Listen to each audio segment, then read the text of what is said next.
What's going on, guys? Welcome to the Stoic Society podcast. This is episode 39. And today we have a very special guest. We have Sebastien Decoppet from Cavalier. I hope I said that correctly. Yeah, that was actually pretty good. I try not to say my last name because it really fucks everything up. So no, it's a awesome last name, bro. I really do like it. But Decoppet, yeah. So right now we'll get a little more into it. Right now we're gonna go around the board here and let everyone know what we're smoking. Starting off with Hugo. Hey, what's up, guys? Welcome, Sebastien. I'm gonna be I'm already smoking the Tempura White Label. I smoked the Toro in this and loved it, so I wanted to try this today. And I also have I think it's the B2 Viso in Tempura, so I'll probably get to that one after. And I got some High West bourbon here just to balance it out. Randall?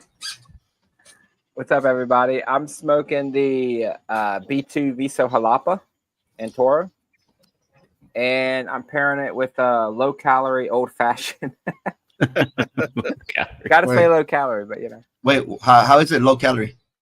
It's just bourbon. That's what the pod said. The Bartesian, yeah. It's only 2 carbs. I'm on a carb diet. Okay, so it's probably less sugar because you use the little pod thingy, right? yeah. And then I have sparkling water after. I just wanted to start off with something, but yeah, I guess we'd have to straight bourbon or something like this. that's probably should have. What's up, Keith? All right, so what's going on, guys? I'm Frank, and I'm smoking the Tres Delincuentes, and I am pairing it with a whiskey and Coke. Oh, training wheels. You guys say, hey, that's how you do it, bro. Then I am DC of Sips and Sticks, and I am smoking the Cavalier Black 2 Supremos, the 2024 limited edition. Fancy. And then pairing it with our buddies' whiskey, Ashland Distillery, the 110. Oh, nice. Oh, nice. Is that as good as the port? I haven't had the port yet. I got to order it. I haven't had it yet. Bro, that thing's dude, me so too. good, dude. Everybody says it's good. Dude, it's like fucking caramel in your mouth, bro. Nice. What do you got, Sebastien? My name is Sebastien from Cavalier, and today I'm actually smoking an old cigar that we made a good few years ago that we never really pushed out a lot. It was always kind of on the down low, which is the event exclusive. This blend is undisclosed, 6x44, great size. And I should have had something to drink too, but I only have water. Water's good. It's screwed up. I think we all have water as a backup. Yeah. I just don't have the good part. I only have the second part. Yeah. I do appreciate the invite. Thank you for having me on. Well, thank you for being on for sure. Oh yeah, man. Welcome. Oh yeah. Okay, so I guess we'll get started. So for listeners and viewers that don't know your full story, where did your cigar journey begin? So it's funny because I really didn't have anybody around smoking cigars, but didn't know anybody smoking cigars, right? But I was born and raised in Switzerland, specifically in Geneva. And Geneva, one of the things that probably comes to mind for everybody when I say that is Davidoff, right? And historical, right? It has, that company had that man and that company later on, Rutzinger, has had such a deep impact in our industry. And for some reason, when I got around 20 years old, I just got fascinated or attracted to the idea of cigars. I really didn't know anything. And that's pretty much it. I kind of decided to go to that shop, the Davidoff shop, and after feeling very uncomfortable and not sure about myself before walking in, I mean, you know, that feeling when you first walk in the cigar shop the first time, and which I wish really disappeared because it kind of creates a barrier, I think, of entry for people. Once I went over that feeling, I just decided to go in, especially at that age, which I really want to specify that, at that time, Switzerland legal age for smoking was 16. So there was nothing illegal going on there. It's You said 18 nothing legal or nothing illegal? Illegal. Yeah, nothing illegal going on there. Nothing illegal going on there. Everything fully legal. But I was kind of just really intrigued of what it was. Right, I thought it was a beautiful thing. I just really didn't know what it meant. I got a fantastic experience with the people when I went in there. I felt like I had been a customer forever. The team they used to have at that shop was fantastic, and that was pretty much it, right? I literally left that shop with one cigar. That's all I bought. They gave me a pack of matches, cut my cigar, and I went straight to the old town, which is a bit behind that main street where the shop is. Found a terrace, ordered something to drink, and had my first cigar. And I literally fell in love with the whole thing. So it's that was my first experience, right? And one thing led to another. One thing I think that happens with an industry like ours is that there is the access to information is not easy. It's not just because it's tobacco, right? It's so hard to actually get access to the information. So I started just trying to figure out what I could learn, buy books, stuff like this. And even though there's a lot of, in my opinion, misinformation or lack of transparency or whatever it is, conflict also between books to books and information to information and place to place in terms of finding what cigars were and what the process was, etc. Even though that was the case, it really was a journey. And really, step by step, it really led me to when I was about 22 years old to quit my job and take a plane ticket and move to Central America to see what it was about. And that's when you ended up in Honduras. Yep. Right. Yeah. Funny enough, the plan was one-way ticket, move to Central America or Caribbean / Central America, see if I could meet some people, see if I could see something, right? And that's something I think we all understand between the U.S. and Europe, pretty similar culture, where you don't just knock on a door and go into a company and say, "Hey, show me what you do," right? Yeah. People are gonna call the police on you, pretty much, right? It's gonna be a quick fix. And so I didn't know what to expect. I just figured maybe I'm lucky and I can see something at least. And so I had 4 countries in mind, which is the 4 countries that most people think of right away in terms of major countries in production, which was DR, Cuba, Honduras, and Nicaragua. But my first thought as a young kid from Switzerland was, hey, an island in the Caribbean with cigars sounds pretty good. Let me go there first, right? So my first thought was, let's try to get a plane ticket to the DR or to Cuba and just figure it out from there.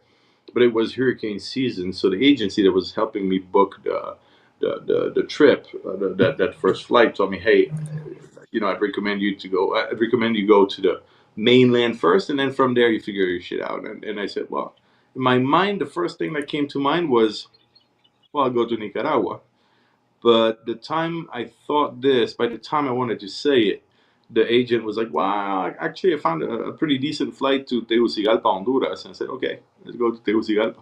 So funny enough, it was the last country I planned on visiting, was the one that least attracted me at the beginning. But getting here changed everything, right? And the people that I got lucky enough to meet, the way they treated me, the way they opened the doors to their own companies, showing me stuff that I should never have seen, right? In our world, at least.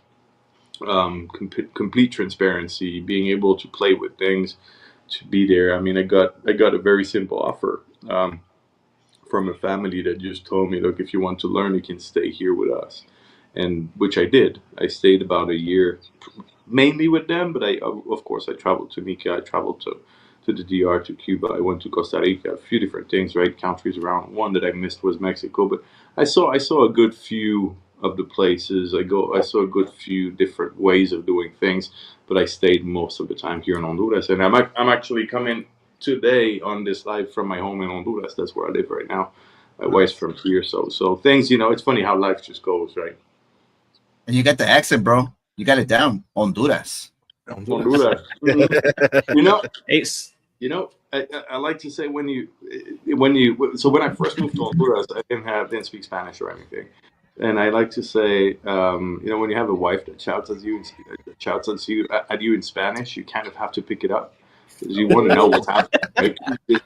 Hey, my wife's no, Ecuadorian. but Spanish is not too hard, especially when you're within a place where people, when I moved here, my thought was, my English is okay, so I'll be fine. Everybody speaks English, right? At least a little bit. Well, that was pretty much a pretty big mistake. When I got to Panama and they lost my bags and nobody could speak in English to me at the airport, I was like, holy shit, I'm so screwed. That was pretty much, the thought. And the great thing about it is by not having the option of being in that comfort zone and just, navigating with what you have, being forced to actually learn was a great thing because it took probably a month or so to pick up Spanish in a decent way. I'm not saying it was 100% fluent, but decent way, which never happens when you go to school. How many years do they try to teach you a fucking language and you don't remember shit after 5 years? Right? You're sitting there. Well, yeah, I took German. Guten Tag. But, that's a little bit the whole thing. But when you're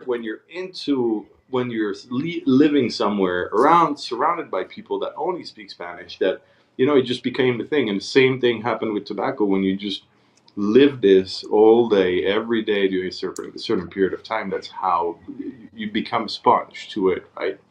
It was the same thing with Spanish. I appreciate I like to say that I would think that my Spanish is actually better than my English, but Wow.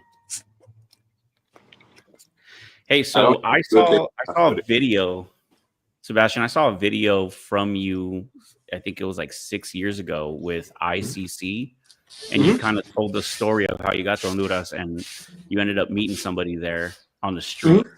Can you let everyone know? Because there might be some people that don't know that story. Yeah. Yeah, it's one of these crazy things that happen in life, right? So when I first got here, for summarizing the whole story, I said when I got to Panama first, I realized I had lost my luggage. And then I got here. It took me 3 years in Tegucigalpa at the hotel when I had only one night booked to actually figure for them to find the luggage, or better said, half of the luggage.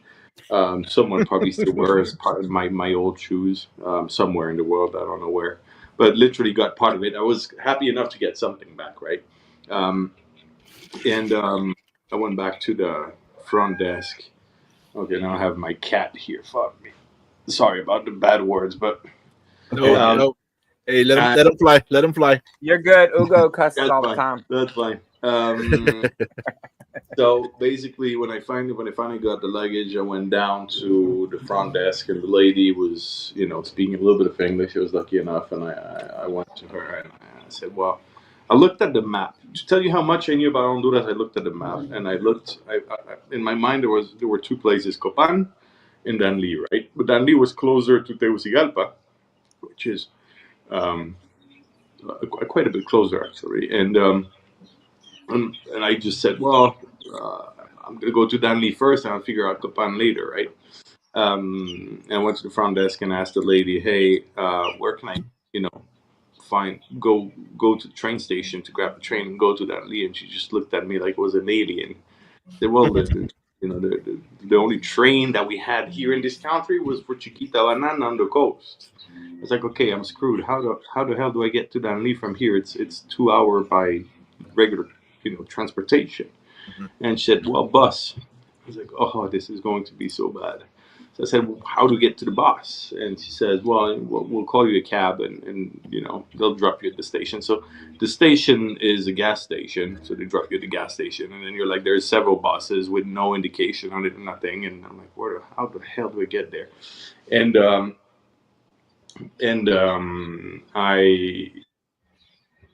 I finally get to the bus, get to Danlí about 2-3 hours later. And I didn't know anything, so lucky enough I found another cab that was kind enough to actually charge me the exact rate, which at the time was 20 lempiras, about 80 cents. and drive me to a hotel. Just that hotel. He drove me to a hotel which was called Hotel La Esperanza. It's still called Hotel La Esperanza in the center. Nothing fancy, nothing really, but it served its purpose, right? It was clean. They did have some rooms with hot water, so that was fine enough for me. Um, and I hadn't smoked a cigar ever since I left Switzerland, the start of the trip, because the stress, you're in a place you don't know, you don't speak the language. I was really asking myself, what the hell did I do with my life, right? At this point, I thought it was the biggest mistake I had ever made. It was not a fun few days. And I said, you know what? I don't know where to go anyways. I don't know anybody now. Let's just take a few minutes. I have my bag back, grab a cigar. I asked where I could smoke. They told me just go straight. Basically, I went up and there was what is called Parque Central, the Central Park, which most of the towns here have that church, usually beautiful colonial church, and in front that Central Park green. And at the time, they wouldn't butter you too much if you were smoking. So, my cat though is that's painful. Don't do that.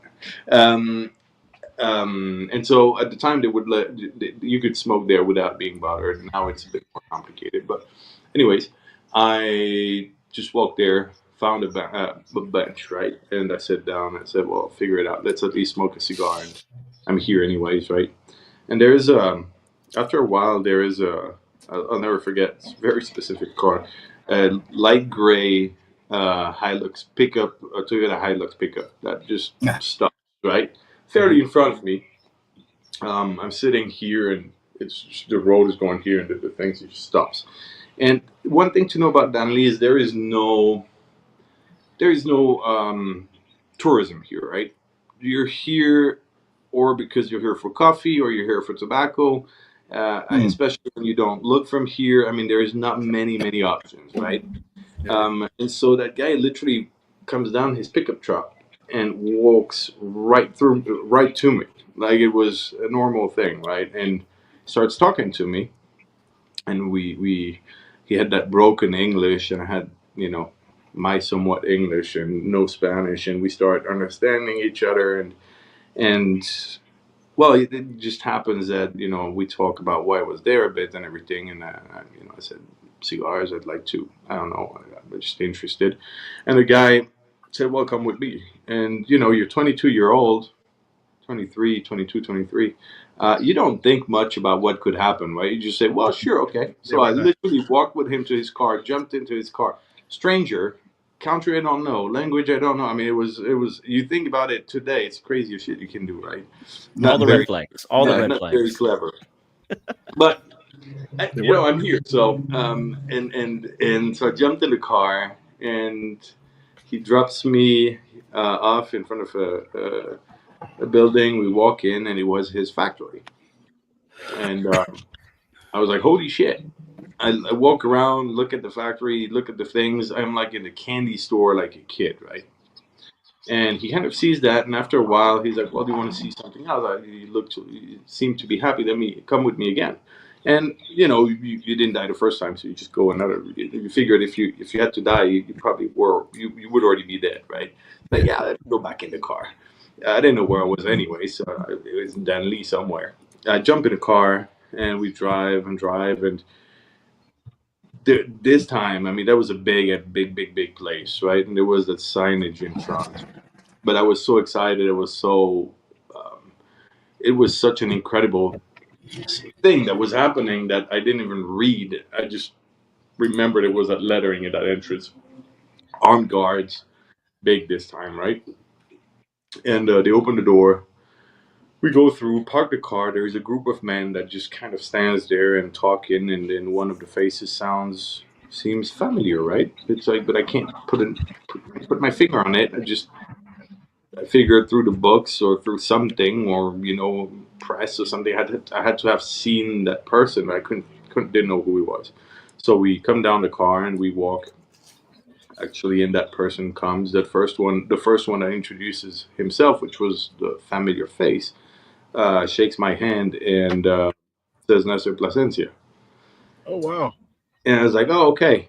Well, I understood it was something fairly big. I didn't understand how big it was, right? But it was something fairly big. And the first person I had met is a guy called Larin Perez. Larin Perez is his nephew, and he nowadays is actually the head of raw materials for the group Altaris. So it was crazy when I think back to it, right? You're 22, 23. You have no reason to be there except that you're crazy enough to just go without knowing anything about anything, right? Not Yeah. even anything about life. And that's pretty much what happened. And that's the family that I spent most of the time with. Um, most of the time with Adine and also with the Placencias. And I think to this date, I mean, they've been supporting us ever since, and they never ever missed, right? Oh Oh, yeah. nice. Hey So Sebastian, can we back up 1 second? So you said Yeah. how long did it take you to learn Spanish? Because I have a Spanish speaking wife myself from Ecuador, Yeah. and I'm Randall on don't know day shit. like I'm on day like 920 of Duolingo. So if I immerse myself, how long did it take you? I would say to have a decent ability to communicate took about a month. Oh, okay. But I remember that first month, right? That's so the thing that happened is I used to spend, and I joke about it, the situation, but the reality is I used to go to the factory every day from morning to night, and I was spending time with the people there that were trying to explain what they were doing in Spanish to someone that doesn't understand Spanish, right? So explaining a way, another way, another way. You put the mood, the gesture with the word together, you start understanding what's happening, and that's how it came, right? But now one thing to know is I was literally I think going to bed like at 6 p.m., 6:30, and just crash until the next day. I was just drained as fuck. But it took about a month for it to be I would not fluent but decent enough, right? I Yeah. think the problem is that Randall is a nice, Christian Southern boy. So his wife don't yell at him like your wife yells at you. So he's never gonna learn. No, You're gonna be you're gonna be a bad boy. You're gonna be a bad boy, Randall. I hear the stuff, man. I hear it. All right, But you yeah. have to. It's part of the game. It is part of the game. When I do travel, I do get tired early because your brain is working overtime trying to figure out what people are saying. It's the news, music, people on the streets. Nothing is your language, and your brain is just like, I don't know what's going on. So you get tired very quickly.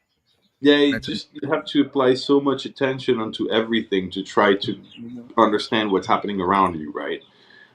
It does drain a lot of energy. It doesn't look like it, doesn't feel like it because you don't think about it. But when you get to the end of the day, there is no more battery, right? You just crash, which is not bad, right? It's actually nice to be able to sleep for once, right? That's something that kind of.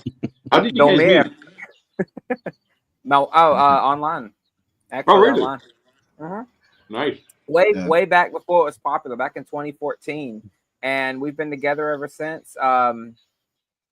We got tired of going back and forth, that kind of thing, and then we just got engaged several years ago, and we've been married. This year will be 6 years, and I'm going back. I'm going back in October, and we're gonna do a symbolic ceremony for the 6-year anniversary. That's really cool. It's funny because. If you look at what happened to us, we had that relationship. We met here, obviously, and then because living on whatever you have aside is nice enough, but there is a point where it's getting very thin, right?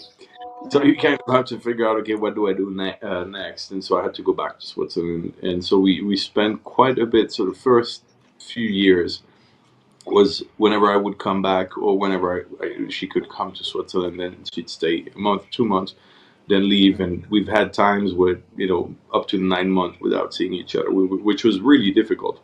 And we just got tired of it. And we had the same conversation. We were like, you know what? I think this can work, but if it has to work, we kind of need to figure out a way to stay and be together because it's not going to work if we continue like this. And it's been, we've known each other for 11 years. and we've been married for I think 7 this year. Nice. 7, 8 this year, something like this. That's awesome. Yeah, we decided it's getting too expensive to go back and forth. We either need to do it or just break up. So we were like, let's just try it, and that's what we did. And here it is, 6 years later, and Apparently, it worked out pretty well. it's Yeah. working so far. So I'm gonna take it. Oh, go ahead. Go ahead. I'm sorry. Yeah, go ahead. No, I was gonna take it back to like earlier question, but you said you started smoking at a young age, and that kind of got you into the cigars. Do you remember? Do you have a recollection of what cigar it was, or what moment it was that made you realize that this is what I want to do? So it was really a process. During that time, I was working for a big corporation, right? Which was a good job. Everything was fine. But for some reason, very quickly, I kind of started thinking, okay, what can I do for myself? How can I, you know, depend on my skill and, for the better and the worse, and not, be stuck in a system where I depend on someone else's decision to actually move forward, right? That was a little bit of thought process, and so I had a lot of projects. But what used to happen is, I was young. I worked, but I had done a budget for my cigars. I wanted to be able to enjoy cigars, but not have to worry about not change my life for being able to actually have a cigar. So I kind of had done my math, and I figured, I can smoke a cigar a day without it really deeply impacting my life. So when I say a cigar a day, it wasn't $500 cigar a day, right? But I could vary in pricing without having to worry too much. And so what started happening was I would go out of go leave work and sit down on the terrace, and I would put music on, just have a book, a paper, something, and something to write about life, write about our ideas, write about plans, trying to figure out shit, right? Trying to figure out life, trying to figure out what uh, that thing was going to be. And I actually went through a few projects, and every time I was getting to that point, like typically I had gone through the process of making sweets, chewing gum, stuff like this. I had visited factories, gotten samples. I was at the point where, like, I think I'm ready to actually start putting the trigger and do something about it. Figure out. I was like, do I really want to do this? And the answer every time I did something like this was really no, no. I'm just trying to get out of what I'm doing, but replacing it with something that was not really meaningful, which is something that might be interesting. Pretty much was what was happening, and that time was my daily hour or so with a cigar, and literally one day, after reading, I'm not a reader. I ended up buying all these books, reading them 2 billion times. I mean, I still have them back in Switzerland. They're just filled with writing stuff, that I was trying to figure out things, and I said, this is really strange, right? This is not a regular me. Um, and I was smoking that cigar, and I said, well, what if I mean, I like it, I do it every day. Why not look into it, right? And the thought was mainly, I didn't know much, and I couldn't figure out much because, again, lack of information, hard to access good information, just because it's tobacco. So it brought me to that thought that, hey, if I want to figure this out, if I want to make sure that this is something I really want to do, I probably have to figure out a way to understand what it is. So I went more to other shops, tried to ask and know more. I couldn't get much more information, so I just figured, I need to go to the source, and that's pretty much how. After being there for a year, and a lot of thoughts about everything, and it was ongoing, right? I tried to figure out, okay, this might be it. This is something I actually enjoy. This is something I learned to do. When I lived there, I worked at the factories as if I was a worker. I mean, it was really the point of understanding the processes, doing them, and not just looking at people doing them, right? But work through the tobacco, work through the packaging. And I always like to say, when you think about cigars, you think about, oh, that fantasy of rolling. But it's putting cigars in cellophane. It's making bundles. It's everything else around it. And I went through this, and I figured, I think I really like it, and so that's how it brought me to say, okay, let me try to pull the trigger on this, and see what happens. But it was a process. It wasn't like an instant thing. It was really over time. If that When you- answers the question. Yeah. We have Go ahead. a question. Randall. Oh, go ahead. Go ahead. No, you were just gonna. I was just gonna ask. Yeah. When you moved into Honduras, did you immediately go into working with tobacco, or you like working at a different type of job? So I worked. Working is a big word because I actually wasn't making money. I was spending my money. I was literally spending time there to learn. Right. I got the luck. Got lucky and got the open doors to be able to play around with things and do whatever I wanted. So I walked in like everybody in the morning, and I worked out like everybody at night. And I had the green card that allowed me to just sit down wherever I wanted and do whatever I wanted to be able to learn. And so, no, during that time I spent money, but I didn't make any money whatsoever. Literally whatsoever. I guess the question should have been: were you immediately involved in the tobacco industry? Yes. Yeah. But as soon as I started doing something, it was the first day I was in Danli. I met Darin. Then I think the following day was at the factory, I guess. Okay. We have a question here from a viewer. Any plans to blend with Honduran-grown Cameroon? So the person that has Honduran-grown, or the family that has Honduran-grown Cameroon, is the Iroa family, right? Mm-hmm. Aladino specifically made a cigar out of it.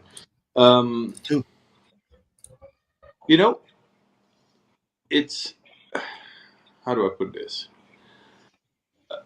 I wouldn't be against playing with it, even if I had access to it. The first thing is I don't have access to it. This is the reality just stops right there, right? But if I had access to it, I'd love to play with it. But I'm not a huge Cameroon person, so even though when you plant something somewhere else, the profile really changes. You still have things that attract you more than other, and this is one that, at least at the moment, and I'm not saying it won't change, right? But at the moment, is not something I would gravitate towards, just because I have other interests at the moment, I guess. Nice. Okay. I think Frank's muted. Sorry, we have another question from AZ. There you go.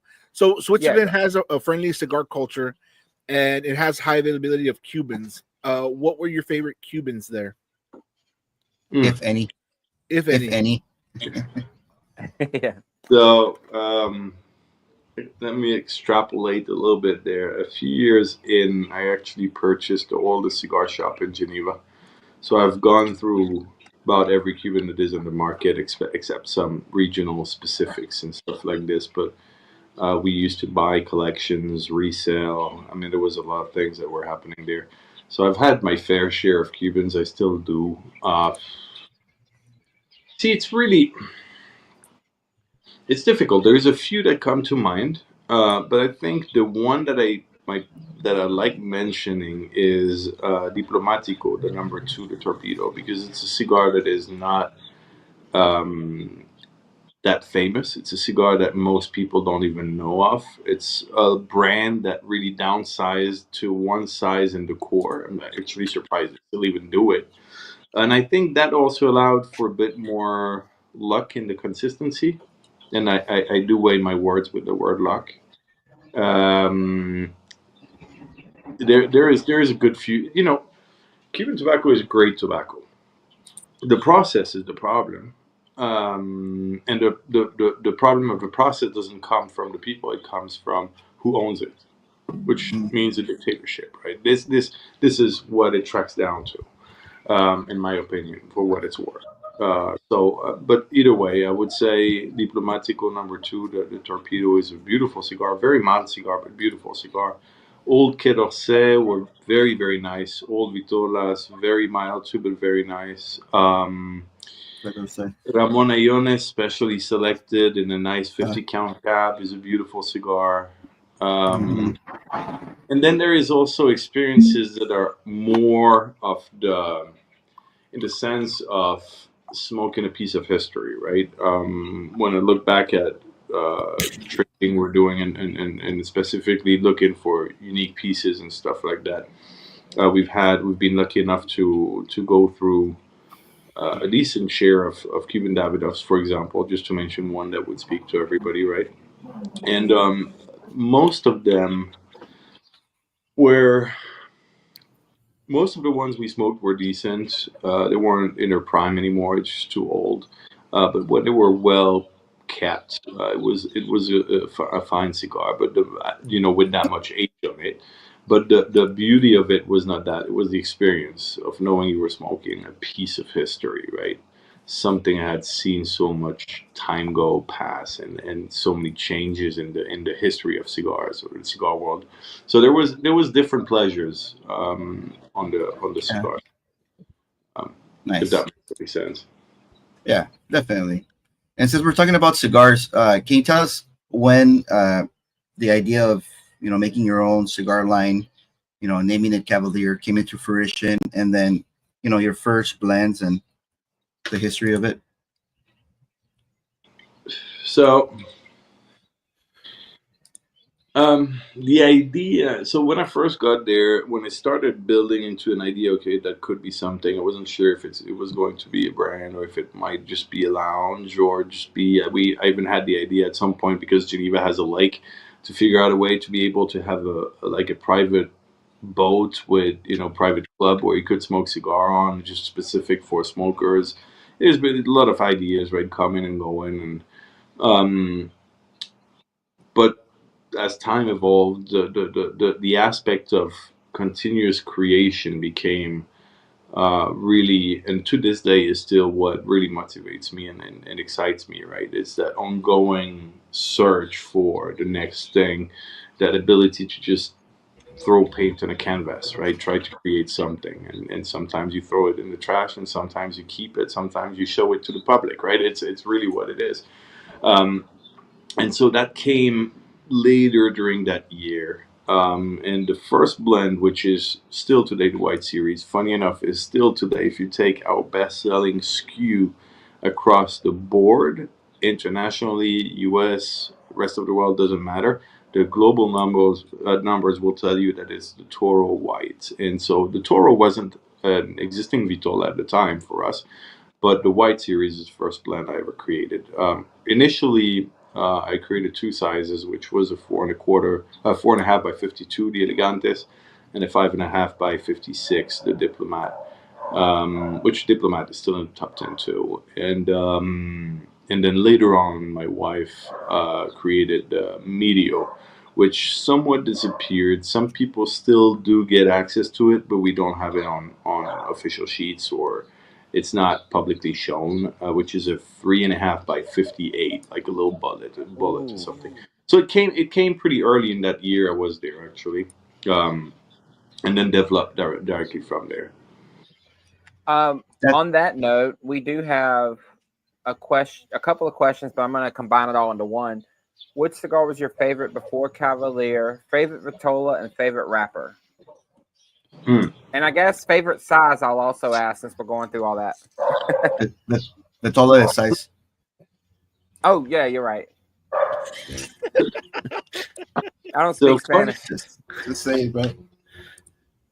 At the time, my favorite cigar, I really didn't have any because I was in that research phase of cigars where what I would do is travel between shops, even to different cities in Switzerland, to buy, because I figured other shops in different places had different stuff, right?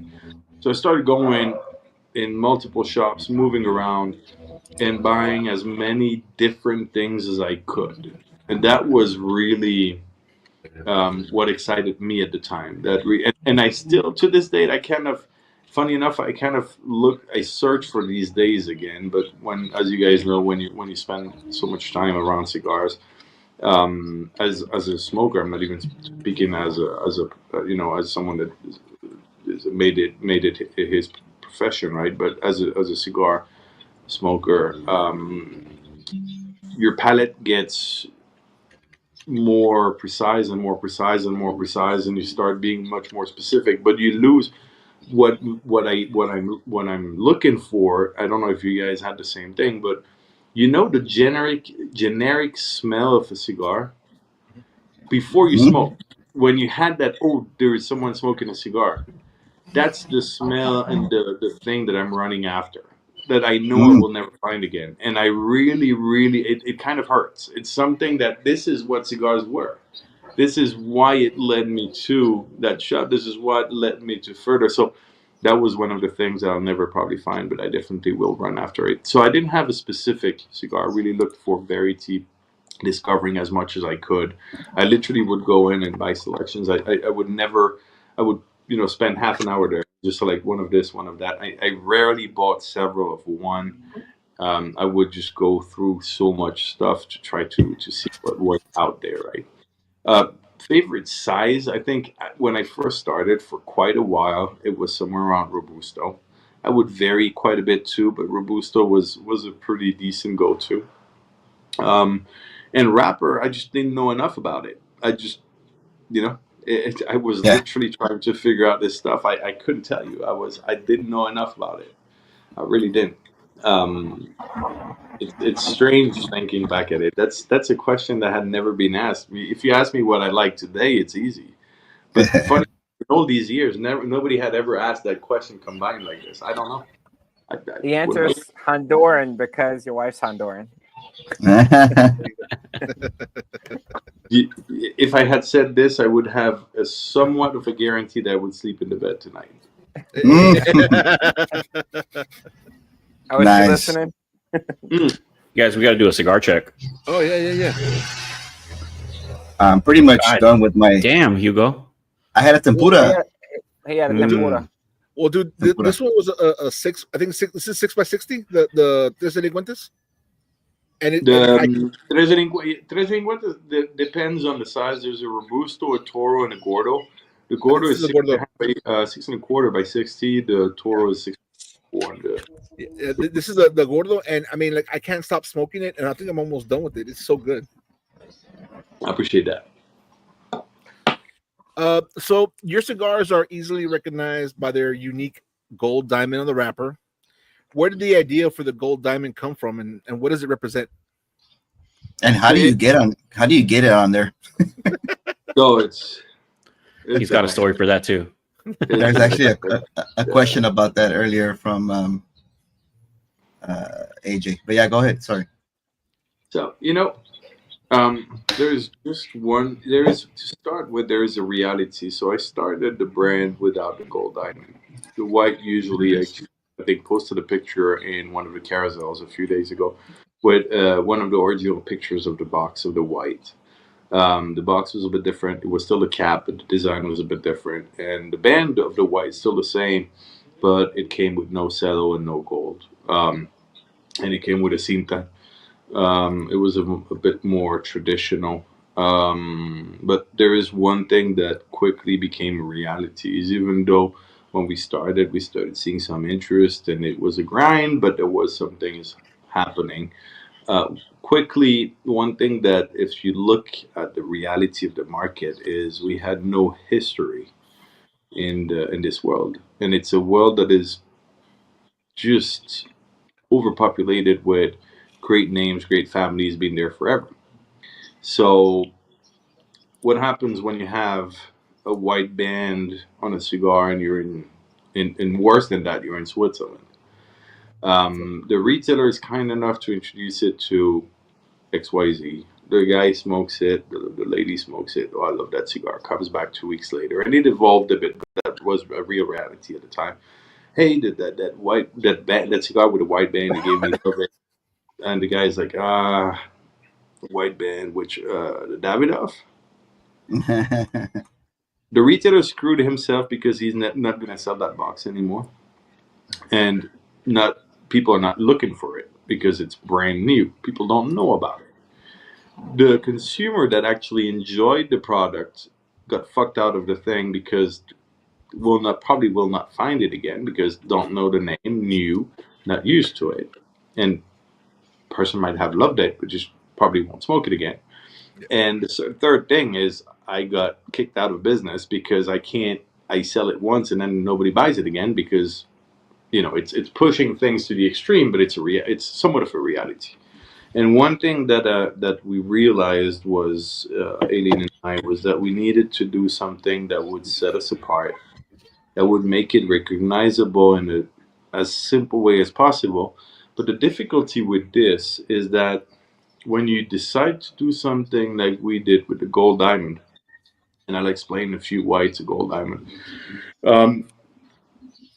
is that it still has to align with the original idea or some kind of principle of the company or something needs. It can't just be something you throw out there, right? Because people are going to ask why. And the why doesn't have to be a big thing. It just has to be something, right? And so in our case, when Aileen started redoing the designs of the boxes, she wanted to make those white boxes a bit more readable, easy. And again, if you go to my profile, personal one, not the company one, you'll see in the last carousel I posted that picture of the box.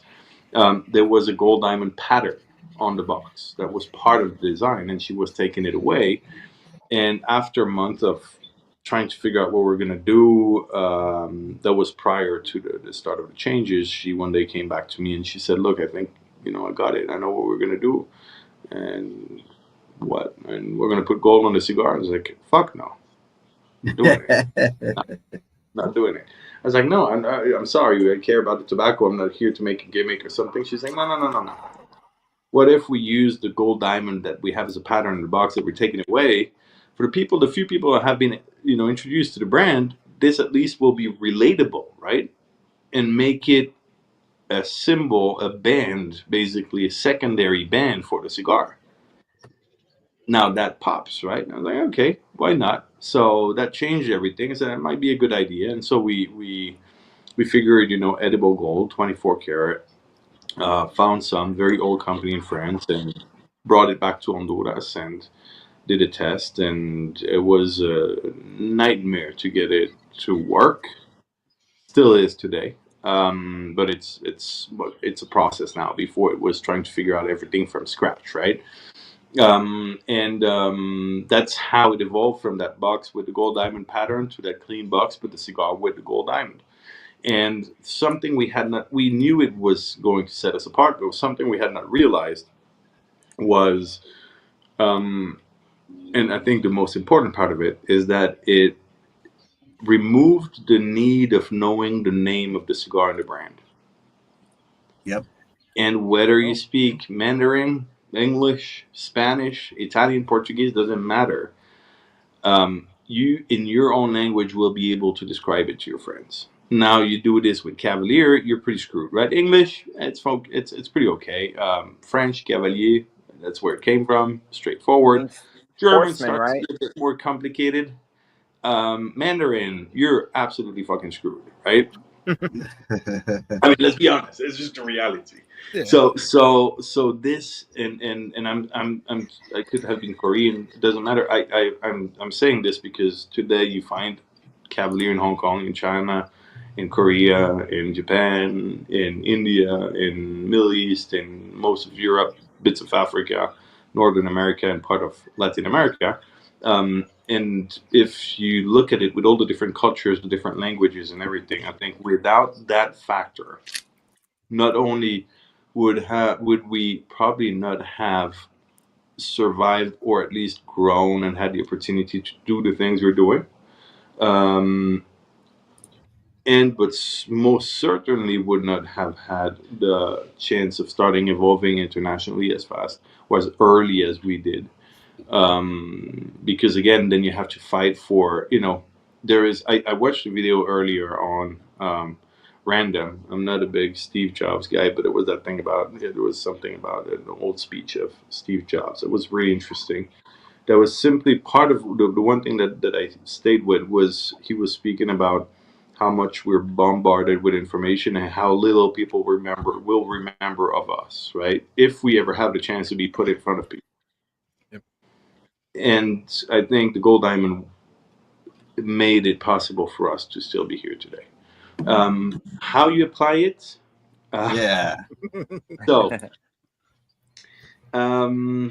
first of all, how you source it, right? There is a good few places. I mean, you can find gold on Amazon if you want, but we work with a very specific, very old company in France that still uses old machinery. It's in the same thought as the cigars, right? Trying to link with something that has history. They still use 100-year-old machines and stuff, and there is one person behind the machine that are you know hitting that gold, the tiny bars until it becomes leaves. The leaves are roughly I say because they're never perfect, about 8 by 8 centimeter. No idea what it is in inches. I'm really bad at the translation between the two. But About 0.367. 0.367. Yeah, it just made it worse. Yeah, see, that's the problem between the metric system and all the inches and everything, and the difference between liter and gallons and stuff is it's never a fucking round number. I mean, if it was, let's divide it by 2.5 or something. No, it's always 0.3718 pi alpha or some shit, and you look at the number and you're like, yeah, I'm not trying. I'm not even trying, right? It's funny because I lived in the U.S. a good few years, right? Tell me about Fahrenheit, I'm all fine and I know if I'm hot or if I'm cold. But you ask me to translate it in Celsius, I don't know. Same way, I'm in Celsius, I know if I'm hot or I'm cold. If I have to translate it into Fahrenheit, I don't know. And I lived in both, right? And I use both. I just can't do it just won't work for me. It's funny. I don't know. I don't know how that happened, but basically very very simple. We get those leaves. You buy them by booklets. I mean, I'm sure you can buy them singles or whatever. It doesn't matter. And then we started with small shipments and obviously grow with time. And we get them into Honduras. Interestingly enough, because we get shipments of gold, we're considered gold traders. So we pay taxes as gold traders. Wow. Which was when I first got that letter with that invoice was the weirdest fucking thing ever. I was like, what the hell? What? It's a letter from the Honduran government? What the hell is this? And you open it, there's an invoice, and it says basically, here's blah, blah, blah, you're trading gold. I was like, okay, well, that's news to me. Sure. Damn government, always trying to get a penny, huh? Always. And what happens after that is because we need a specific size, right? Again, I'll speak in centimeter because I don't know how it looks like in inches for that, but specifically, we work with the diamond is actually a square that is moved up, right? That is 2 by 2 or 1.5 by 1.5. So everything is actually measured by hand, leaf by leaf, cut by hand, leaf by leaf, piece by piece, and applied by hand and the eye on each and every cigar. And there's a few ways you can probably do it. It just the one thing to know is that gold sticks on everything. If you ever used it, touched it, saw it on pastries and stuff, it sticks on. You touch it with a finger, it sticks on it. You touch it with a scissor, it sticks on it. You put it in tobacco, it doesn't stick on it. Doesn't. No. The first time, I always remember, the first time we finally got that first square cut and everything, we were all sitting behind this lady, standing behind that lady. And you can already feel her with the pressure, right? The whole fucking crew behind. And she was with a cigar like this and very experienced, like huge experience, but she was just shaking. It was gold. So, psychologically you have that, holy shit, I have gold in my hand or something. I can't fuck that up.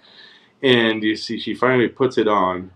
She presses it on, removes the protection, and we all look at the cigar and we're like, okay, something's wrong. Where the fuck is the gold? It literally still looked like this, right? Everybody just looking at it, and we look at her hand, and it's still on the protection. And we literally thought to ourselves, this is not possible. It sticks everywhere. How is it that it doesn't stick on tobacco? It can't be, right? Man, you freaked her out, man. You freaked her out. She was like, "Oh crap!" Holy shit! It was probably a bad day for her. Probably was. He's like, I'm an expert. Yeah, it took us about a year, and still to this date, it takes a long time to actually for people to do this. In our packaging section, at full capacity, we usually have 17 people that work in the packaging section. The manager plus 16 most of the time. And out of, no, sorry, the 17 plus a manager. But if you take those 17 people, normally in a factory our size, if you do regular packaging, regular paper bands and stuff like this, which means up to 22 pairs, 44 rollers, you can pretty much you can probably pretty much have seven people plus seven, give or take one or two, to cover the packaging needs. People that work in packaging will put it's a crazy number. I'll tell you something. When people put paper bands in our factory, we require roughly the ability to have the skill set to be able to put roughly 4,500 paper bands a day per person. Wow. Yeah, that's a lot, bro. Wow. It's a lot. There's another factory that I won't mention. They go 5,000 a day per person. It's crazy. Yeah. Mm-hmm. So the reality is, a factory our size should be able to have a packaging section that is roughly 7 people total. But because of the goal, because we have people that have to be specifically trained to, and then just measure and cut, other people are specifically trained to actually apply that gold one by one. That bumps the total up when we're full potential to about 17 people, which is a crazy number, right?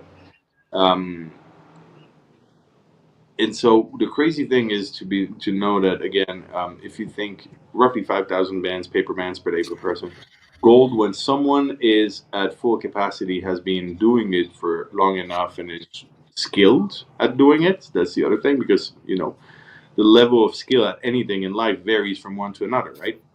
And when that person is really good, the daily capacity, which is still high but a lot lower, is about 1,000 per day per person. Wow. So do they get excited when they have to do the tres delincuentes or the inner circles? They're like, no gold band, no gold. No, man, yeah. Yeah, no, that's a good question. One thing I've seen though, and it's fun. I mean, it really, I would have thought so, but one thing that really was or is interesting is the pride they have in doing what they do and how they do it. Awesome. It's so different. They're not just working at the factory; they're doing something nobody else does.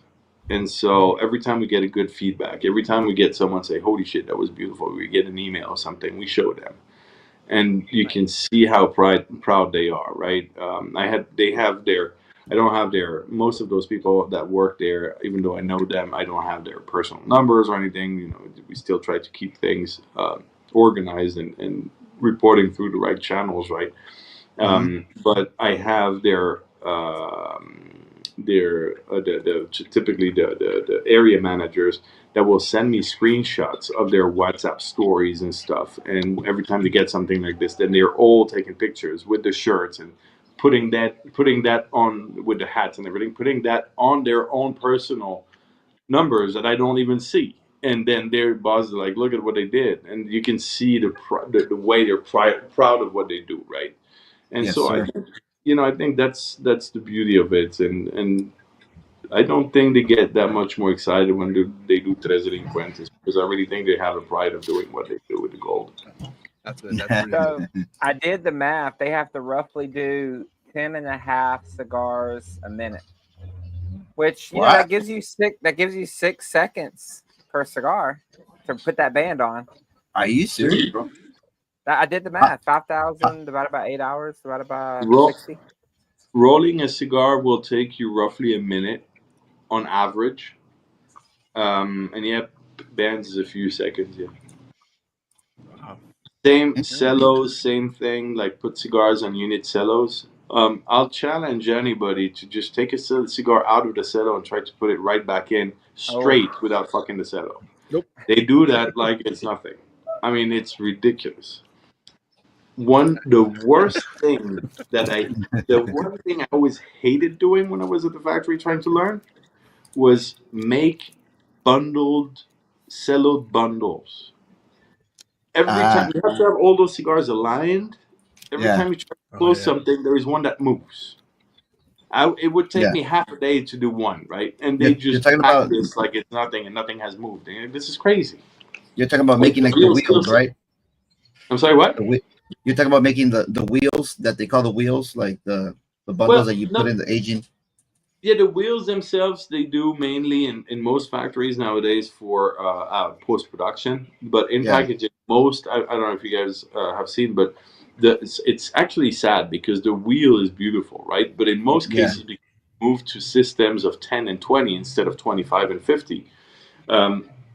Wheels really are not a thing anymore, and so they do those squared bundles, right? Yeah. It's just not as pretty, but yeah, try to do a squared bundle with all the cigars look in the right direction. It just every time you try to do it, it would never fucking work ever. Well, yeah, especially with the cello that it moves, and some are like little. Yeah, I can see that being a hassle. It doesn't seem like much, and then again, we romanticize the act of rolling a cigar, but we forget that everything else takes about a similar skill set, right? And it's a full experience.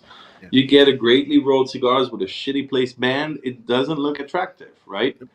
It's just little things like these, it's something that happened to us a few years ago. We got cello, and a batch of cello, for some reason, we caught it once it was on the market. It was too late. We had an inferior grade cello that had been used in part of the production. So it just doesn't look the same. I mean, it's cello. I mean, who cares? This is premium cello. It's thick. It has, it has certain look and feel to it. And there are several kind of qualities in cello too, different prices. And for some reason, part of a batch went through the controls with the wrong cello.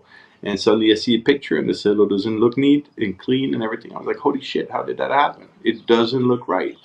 So it's the cigar rolling itself is one thing, but everything is part of the experience. And you miss that one little bit, and it will impact the consumer's experience, which means that ultimately it will impact the business, right? But the problem is the business, you can always figure out a way, but the problem is the consumer that feels like he's not getting what he was promised, and that should speak to all of us. You very quickly go towards something else, right? You feel cheated. If someone has been telling you, holy shit, Cavalier is such a great brand, blah, blah, blah. And you say, you know what? This time I decided I'll spend some of my hard-earned money on that, and I'll look at what my friend said. And you go in there and you look at this, and just to cello. Everything else is fine. Just the cello is not the right one. It's like you want to go back to your friend and say, what the fuck? Are you an idiot? It looks like a bundle cigar. What are you talking about? But it's not. It was one mistake. Simple. Not a big mistake, but big enough. And so those are things that we all tend to quickly overlook, but they just can't be overlooked. Can't. So, can you tell us a little bit about your factory? It's Fábrica Centroamericana del Tabaco, right? How did it come to be? So I was about 4 or 5 years into the business, and there was a semi-constant question coming back that was, hey, when do you open your own factory? And my answer was always never. I'm not an idiot, basically. Why? And it's the question was without even knowing the in-depth, challenges of the factory. It was just the base principle. Why would I go do something that the people that do it for me not only taught me, but know much better, have done this for generations, know everything about the process. They've made cigars for about everybody you can think of. They just have the people, have the track record, the history, And on top of that, part of that family grows and trades most of the tobacco in the world, right? They're one of the probably four biggest growers, traders in this industry. Why would you try to not only think that you're good enough to do it better than them, and on top of that, think that why the hell would they even sell you any raw material if you decide to move? I mean, they have your business now. It's a give situation, and it was working very well. So I always said never, never. But then something happened. Basically, very simple. When you're small and you have a great relationship, people will squeeze you in to help you, right? Squeeze you in between two productions, and I'll get you some cigars. We won't disrupt my whole plan or anything. I'll do this like that. When you're big or very big, you're the number one priority, right? You're the one that puts food on the table. So you're always on top of the line. When you're getting into that medium range, you're screwed because you're not small enough to be squeezed in between. You're not big enough to be the top of the line, right? So you get into that situation where we ran into it, and suddenly we spent about 6 months. I just had reopened the US, and I was running on 6 months without cigars. Nothing, just empty. Wow.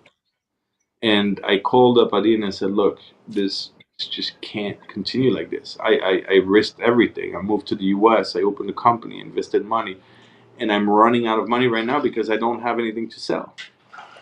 And the Adine, we had that long conversation on the phone. He said, yeah, no. There's a few options. You can stay here, and you know how things are. Or we can, and at the time we had most of the production at his, and parts sometimes of the production at, from time to time at Tabacos de Oriente from Plasencia, from the main group family, right? He said, or we can move everything to Nestor Andres. We already talked with him, to Tabacos de Oriente and everybody there, and they're fine with it. They'll take everything. And they have, bigger capacity and everything, so it might work. But there's going to be changes, and your packaging is going to be a challenge because we need to start from scratch again with new people that don't know again and all this. It's like, oh, this is going to be a problem. He said, or we can figure out a way that works so that you can open the factory and I'll make sure that there's a backup from the family, etc., etc. And so I ended up going back to my wife and said, we're going to Honduras and we're opening a factory. And 3 months later, so that was in September. In October, we're in Honduras. In January 3rd, I think, we were open. And there was a phone call to the family before, the extended family, and say, hey, if this happens, do we have, your backing? And they said, as long as it comes from Adine and it's supported by Adine and everything, then we'll help, right? We'll be here. It just, again, as long as you're not an idiot or you don't fuck up, or you do your best and you're on your best behavior, basically. And they've never let us down, ever. And so that was the reason we opened. But then you learn the real challenges of having a factory, right? The people. You go from a small team, which is honestly, more and more I think about it, for the longest, my thought of business was success is more and more and more people. And to a certain extent, yes. But having a small, agile team is so much more light, right? And that's something we realize now with time, is the bigger the team, the more complex the problems, the more responsibility too, because you what you do feeds these people, right? And if you skip a beat and you're alone, well, a bit less money this month, or you need to be a bit careful or something, that's okay. It's you did it to yourself, right? It's fine. Or whatever happened externally, but you took the risk ultimately, so it's fine. But now suddenly, when you have roughly 100 people, which is what we have now, you skip beats. You put 100 people at risk, and it's the beauty and the hard part of being a family-owned business, I think. Nice. We did have a question here, just real quick. Do you have? Well, I guess the question was actually up a little bit. Do you have any? Yeah, plans? he's asking if the 2023 LE, if you're gonna bring that one back. I think that's what you were talking about, right, Brando? Yeah, that one. So no, so the LE we never bring back. Simply, there's two types of LEs in the portfolio, right? There is the LE and the LR. The LE is limited edition, which is the blue band, which is the original one. Which this is actually built around something special every year. So even if I wanted to, I can't replicate it. I mean, it would be an absolute nightmare or a huge piece of luck to be able to redo it. Typically, if I could pick one cigar to redo every year, all the time, would be the LE 2018. I just can't. I just love that thing. I still to this day I dream of it, but I just can't do it. Now the limited release, in theory, I can remake without a problem. So typically the Supremos that we're talking about, I could remake without a problem. Because when we talk limited release, the concept is very different. The concept is taking a core line and say, what if instead of a Habano Hamastran wrapper, we had created that cigar with a Habano Jalapa wrapper. And so that's, it's an exercise more than anything else. It's interesting for us and it's interesting for the consumer. But let's say you're a Black 2 smoker, right? You like the Black 2. Now you go into the shop and you have the Supremos Black 2, which instead of being 100% Viso tobaccos is a mix between Viso and Ligeros. The blend is the same. We just upped the rate, the primings to make it stronger, bolder, and see what impact that had and make a different size, right? So that's a cool exercise. We could replicate it, but limited editions we can't. I've not had one that I could replicate so far, which is frustrating sometimes, right? Yeah. And I'm sure there's a good reason behind that because maybe the tobaccos are not acquirable anymore. So. Well, most of the case, so the LE is always, it started with a very simple thing. So I was at the factory at the time, and I was shown there were two different tobaccos that I was shown, two different primings from the same tobacco I was shown. And that tobacco was, I believe, roughly 60-ish years old. So very, very, very old. There was a Seco and there was a Viso. That's it. And I was like, well, that's great. I was like, it's amazing to smoke that on its own and just see what it was. Yes, it doesn't have much left, but what a chance it is, right? And the thing was, I couldn't do anything with it because you always think when you build a cigar, you always think, hey, what can I do? How is it something I can do in 10 years from now, 5 years from now? This is something I could just not have done at all, right? Yeah. But I came back the next day and I was like, hey, what if we just produced a small batch of it? We just used it. And at the time I went back, the Viso was gone, only the Seco was left. So I said, let's do something with the Seco. I want to do something with it. And so we did 5,000 cigars, which would have been $500. And that was in 2017. And we never released that cigar. Ever. Never released that cigar. And then in 2018, we repeated, we started, with the whole process. But, well, why don't we do something like this? And we look for something every year. We do our best. And so we find something. We made the 2018, I made 5,000 cigars of 500 boxes. And then we started moving, doing other things. And originally it was, the key was finding, tobaccos that you could not, it was typically old tobaccos, right? Very, very simple, straightforward. Could not replicate because too old, and even if you found a similar tobacco, it would never have the age on it or something like this, right? Kind of little unicorns. Then about more the time evolved and everything, it became more and more challenging. So the question now, it's a bit more an open range. It could be a very old tobacco. It could be something that is so hard to source that we can only get such a small allocation. So, hey, let's do something with it. It could be something that is about to hit the market. That happened one of the years. And the key tobacco we built around is a tobacco that is hard to source still to this day. It's very, very, very poorly known. I mean, people really don't know much about it. But we got our hands on that. It was a Ligero specifically. We got our hands on it. and nobody had ever heard of it. And I say, fuck, use it, right? Let's do a limited with it. This is something. And so the key is always, let's really do something special. Bring something that is an experience for people that is not, their regular their regular cigar.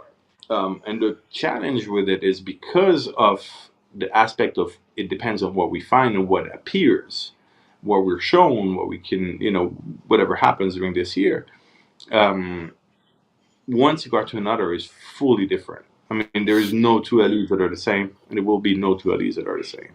And so you might absolutely adore the 18 and hate the 2020, and then you can love the 2024 again.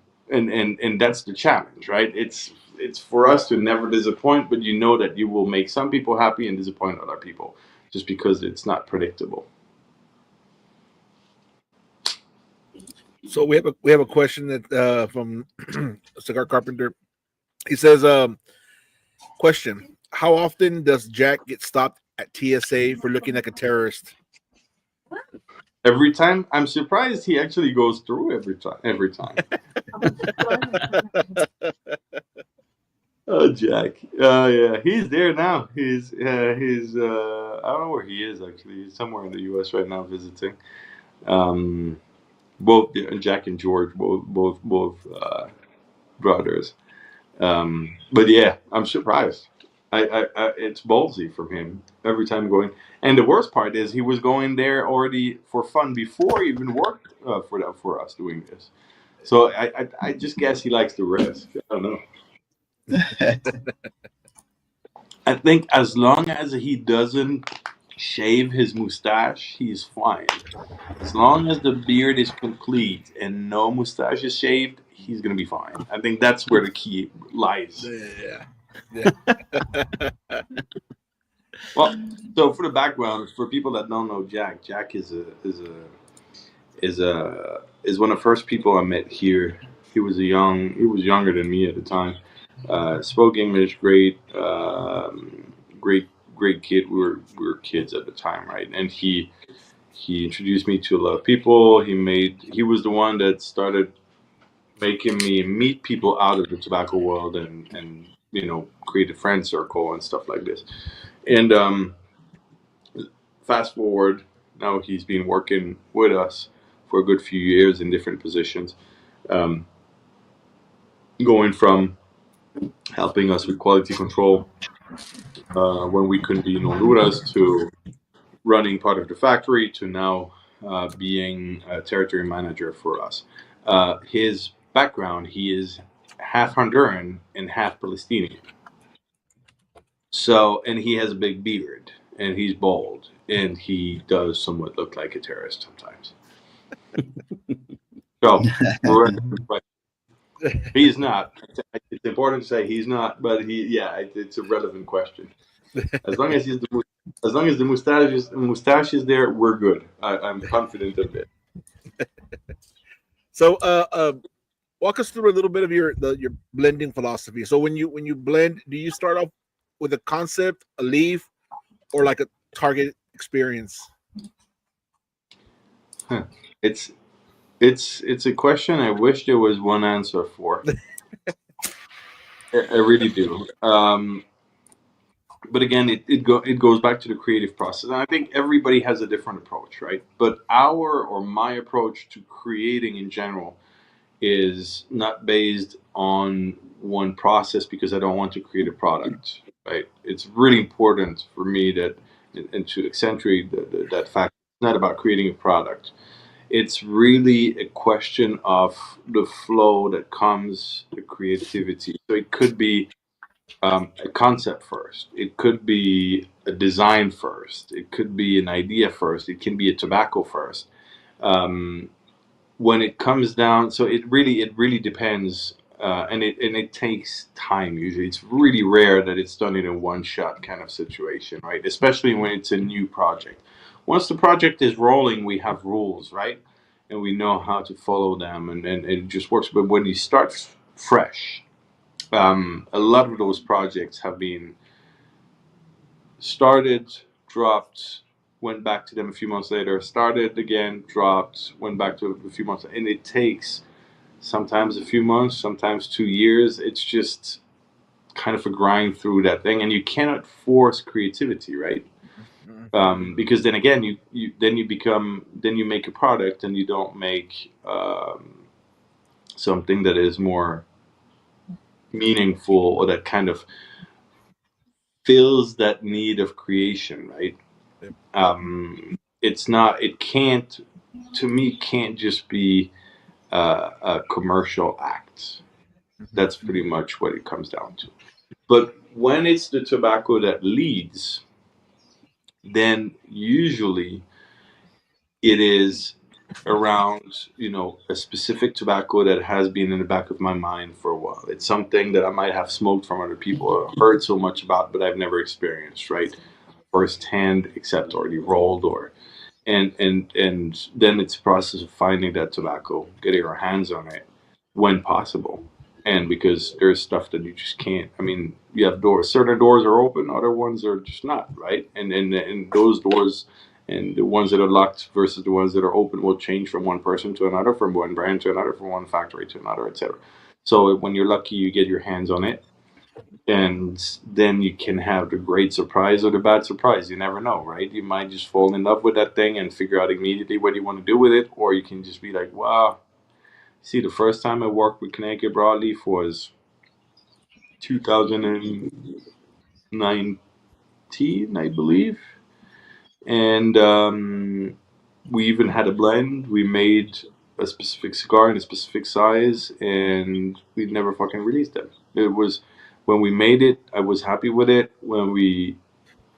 After a few months, when I asked for a few samples shipped to me, because I wasn't on Honduras, we made the blend, we made the cigar, which was a perfecto. Was happy with it. Smoked a few. It was great. It was like perfect. Let's have them rest a few months, and then a few months later, I hit up the factory. It was in Switzerland. I was like, can you send me some in the next shipment so I can see where they're at? And I smoke it. I was like, holy shit, it's trash.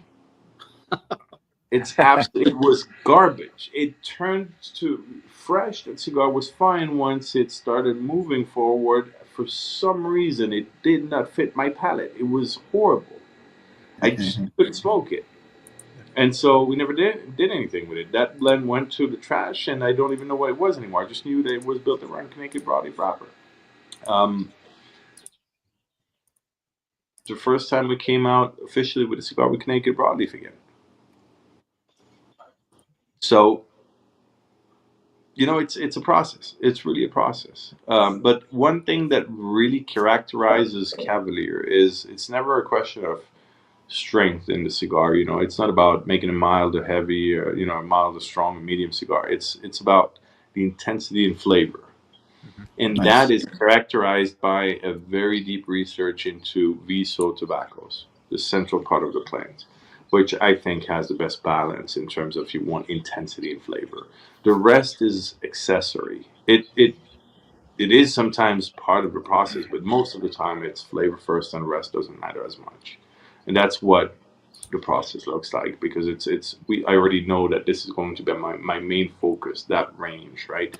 Then I'll play with secos and ligeros to bring it a bit up, bring it a bit down, see how it reacts, see if it fits or not. But it's usually Viso for me first, and it's usually when it's a tobacco, it's usually because that tobacco is something that I've enjoyed smoking in other creations from other people, because I do smoke a lot of other people's cigars.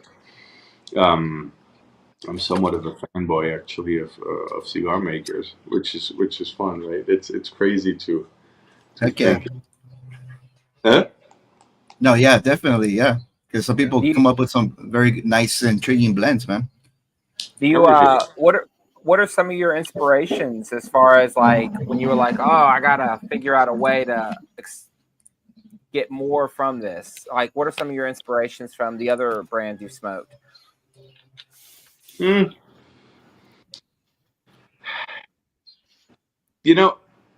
don't really know. There is brands that I have that I have in my regular rotations. There is brand that I have from the external. I try to not be only tobacco wise. I try to be a bit influenced or discover new ways of looking at tobacco. Not influence, but discover new ways of looking at tobacco. And the reality is actually I tend to smoke pretty heavy when I smoke out of the Cavalier realm. There's a few exceptions to that. There's a few mild, there's a few medium, but most of the time I go pretty heavy, especially those last few years, because it's not my way of working tobacco. So it's refreshing and it allows me to discover or rediscover things, right? Um, and I think it's by looking at things that are far away from what you do that you can actually discover interesting things. Because if you look at things that are too close, first of all, I'll have the tendency to smoke hours because it gives me what I want it to give me, right? It's what I create, know what I'm getting, and I'm getting exactly what I wanted to get because that's how we built it, right? But at the same time, I think if I were to smoke too much in the same realm of intensity and flavor, or profiles, or tobaccos, then the risk would be to have a copycat aspect of it, right? Just get a bit lost into, instead of forgetting about what is too close, forgetting about people that might be working in similar, I'm not saying the same ways, but similar thought processes as ours, to not become a copycat and actually get inspiration from difference instead of similarity. Oh yeah. So to go back on your portfolio, Sebastien. So you started off with the white band. You're now vertically integrated, right? You have the whole operation going, right? Somewhat. We're missing farms, but we were fairly vertically integrated. Okay. Yeah, somewhat. Okay, so you still source out the tobacco then? Yeah. Okay, that's fair. But so when you blended or when you came up with the white series, how deep were you into the industry? And then walk us through the rest of your portfolio really quick, so the chat can at least know what you offer. Because I know you have a pretty wide offerings, right? Yeah, a bit too much sometimes when I think about it, but it's part of the problem when you want to, when you have that, when you're enjoying the creative process. So when I created the original blend of the white was created in my last few little time in my first time being in Central America, so in that first year. I really didn't look at anything or anybody else in terms of what they were doing because I was just in my world completely isolated, which I think was the key of making something very unique, right? That it was meant 100% just to fit my palette at this time. And I think every creation is a snapshot of a specific point in time for us. And that white was the white I wanted a cigar at that time, which was a mild to medium cigar, flavorful. It's just predictable now that once you've smoked it, but it has very unique tobaccos in there, like Paraguay, right? My first blend ever has Paraguay in there in the filler. If you look up Paraguay, you're not going to see a lot of cigars that actually use it or say they use it, right? Yep. So that's the beauty of it. I really looked. I had worked for nearly a full year with tobaccos firsthand, right? Played around, tried, smoked, discovered. And so when I came to the table, I said, okay, let's make a cigar. It was pretty clear to my mind what I already wanted to do. The only big change that happened is originally I wanted to use a Corojo wrapper, but it was unsmokable with this blend. It was just harsh, horrible. It brought out bitterness. It was not a good experience. So we swapped to Hamastran, Habano, Seco, and it just worked. So that, funny enough, the idea was so clear in my mind that the Diplomat, the first size, the 5.5 by 56, was pretty much as soon as we swapped the wrapper, a one shot. Right, the same day it was done. And it never changed since. Right, primings moved a bit and stuff to rebalance and things, but it essentially is the same cigar. One thing that took a bit more time was the Elegantes. That took a good few days to get through that. Just to balance, same blend, just to balance for the size. So that's where it started. wasn't I was really far away from the industry. I didn't even have a company at this point. I didn't know shit. I just learned about making cigars and packing cigars and fermentation, those kind of things, but I didn't know anything else.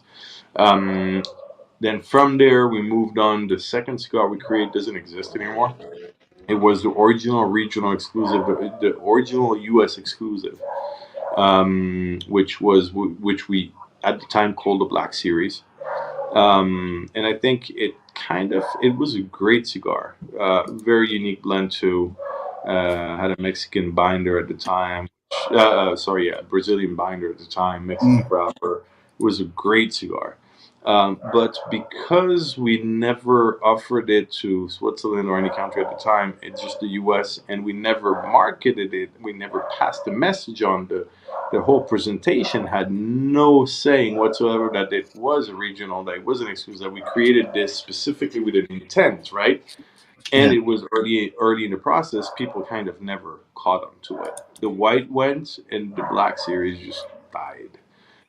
Which is sad because I still, from time to time, you still see someone post a pic or something like this. There's a few out there in the wild. It evolved. We tried to refresh it at some point and put just foot bands that said USA exclusive and put a sticker on the box. But at this time, it was already a lost battle. It was too late. So, and we did a worse thing on top of this. Talking about creative process, we created a cigar, which is the Black 2. Black Series 2, the Black 2, and so had the same wrapper, San Andres. And there's an artist that is called Kasky that I loved listening to at the time, and had those series of albums that were called Black Sheep, Black Sheep 2, etc., etc. And I just loved the music, and I loved the thing, and I was in that mood, and I said, "Fuck it, we'll call it the Black 2." And we made it black. The first one was a black box with black band, and it was supposed to be an exclusive. On the other hand, we did another Black Series with black box and black band. Not the same band, not the same. The one was glossy, the other one was matte. But you can see when it's early on like this, the confusion it might create, right? Even though the rest of the blend was completely different, it did create a lot of confusion. And so the Black 2 caught on, but the Black Series, again, continued dying off, even though they were very different cigars. And a bit later after that, we came with the B2 Viso Jalapa, which, again, that was in that we had that ongoing joke. At the factory, they still call it the Black 3, actually. So the B2 Viso Jalapa is actually B2 because of Black 2, because we used the same sizes.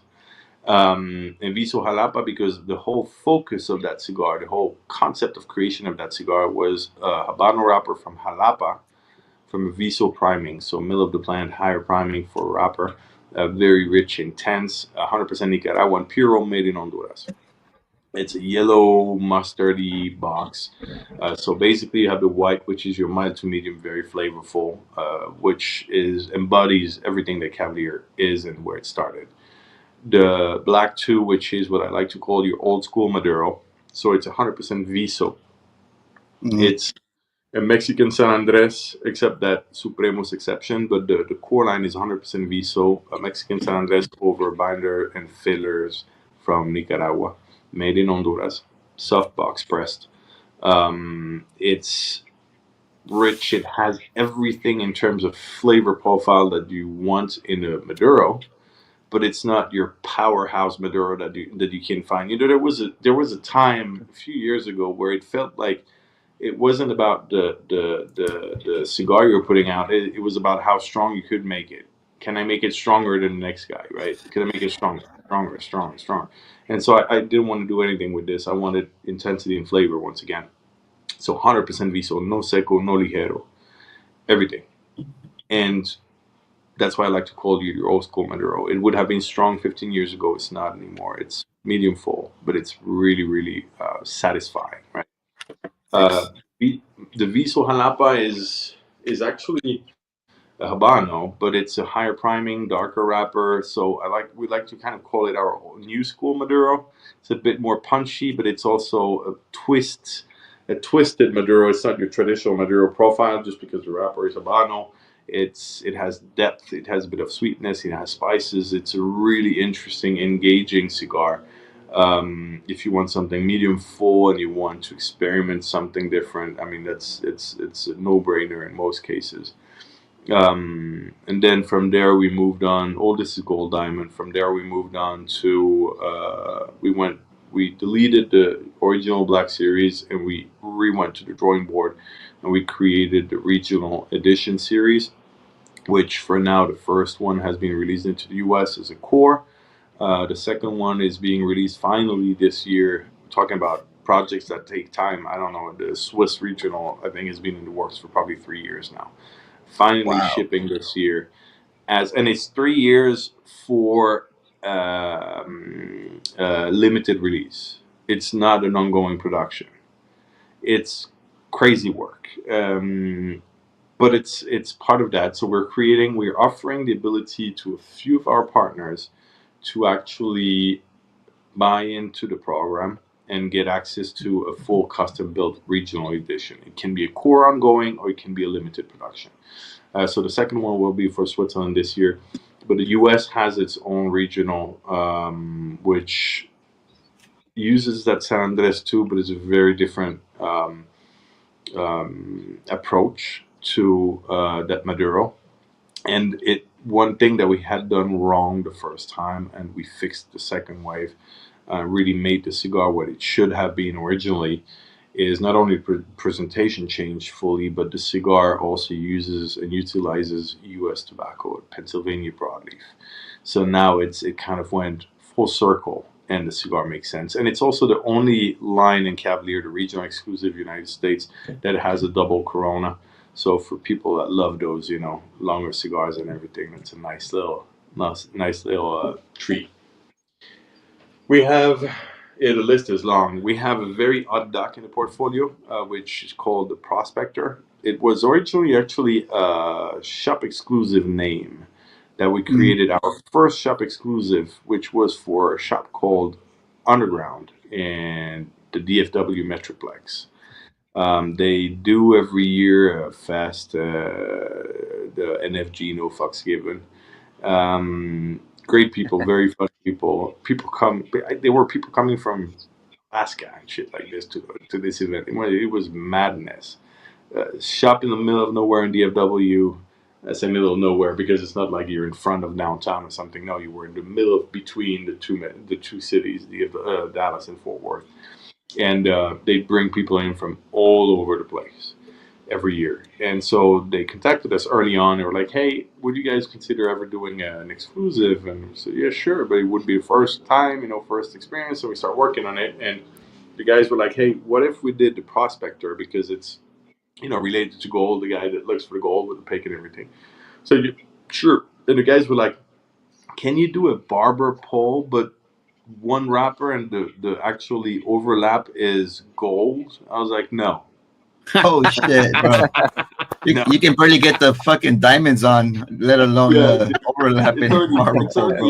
It's already lucky enough we can get that diamond on. I mean, it was literally one of the strip that would go down like a barber pole, and I was like, "No, this is not happening." I mean, I'm not even no. I said, "Okay, fair enough, so let's just do a barber pole." So they made that exclusive for them. But I loved the name for some reason. And probably a year or two later, I got back in touch with them and said, "Hey, I would kind of like to reuse it. Would you be okay if I do a fully different blend, just retake the name?" And they said, "Yeah, sure." So I did. I went back to the drawing board and we created a barber pole core line, odd duck, because it's a one SKU thing. It's a 6x54 Toro. There's no other SKUs, no other nothing. And the cool thing about it is that it's a core line barber pole, which is already pretty uncommon. But on top of that, the weird and cool part of it is that the two wrappers are the same wrapper, same seed, same place. And both are Viso primings. It's the only difference is the corte, the cuts on the plants in that priming. So one is lower, one is higher in the viso, and the process. One is a bit longer, the other one is a bit shorter, the fermentation. And so it gives you a slight difference in tones. And this is really important. This sounded like the most stupid idea I had ever had in my entire life. The wrapper is the most expensive part of your cigar, right? Period. Period. Now, we're brilliant enough, to not say stupid enough, to say, hey, it's not expensive enough like this. Let's put twice the same so it doesn't do shit. Right? It just looks different. So he said, you know what? Let's just for fun, let's try something.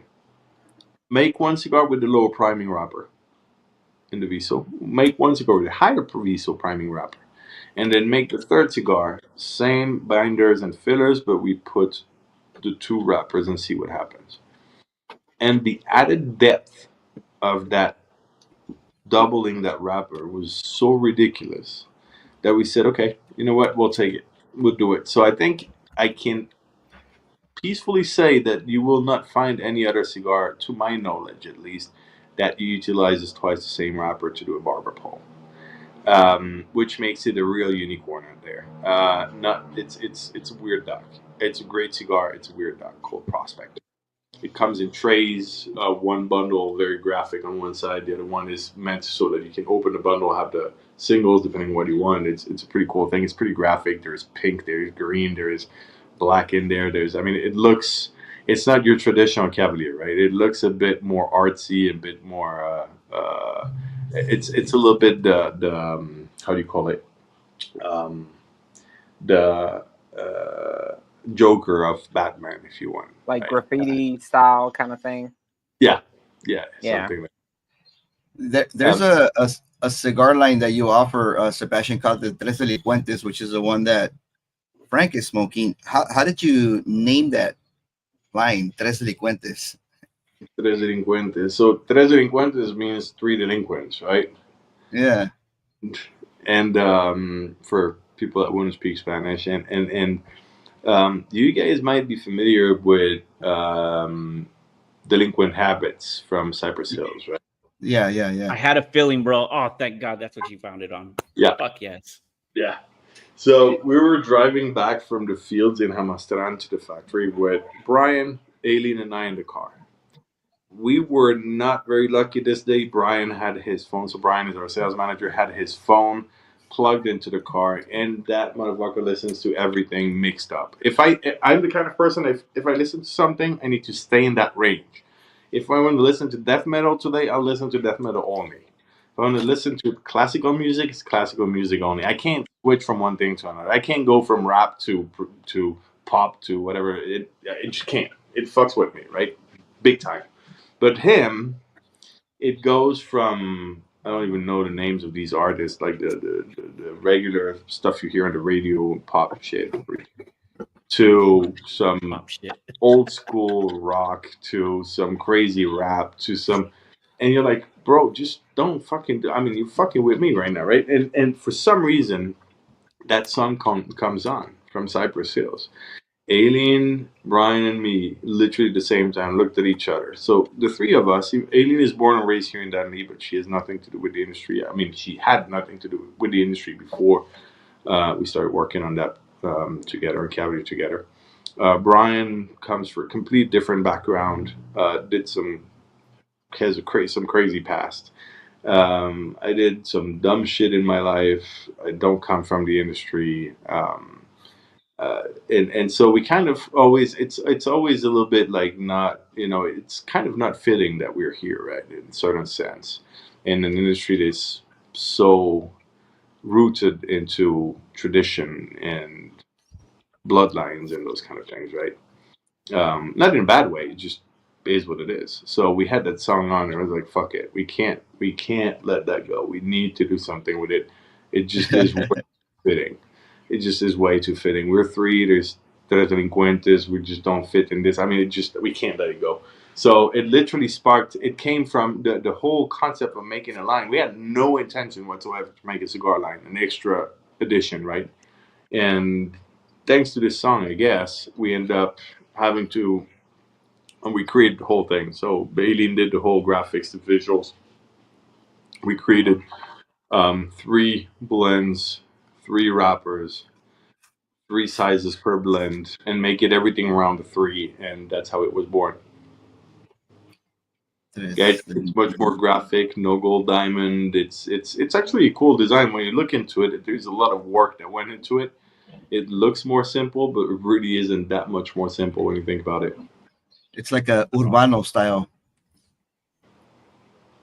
Yeah, yeah, pretty much. And it's it's part of who we are too, right? Because if you think about it, and I think it's pretty human, or maybe I'm just crazy. I don't know. Maybe just I don't know. But for me, there is always somewhat of a duality in someone, right? You always have a bit of a split kind of look at life.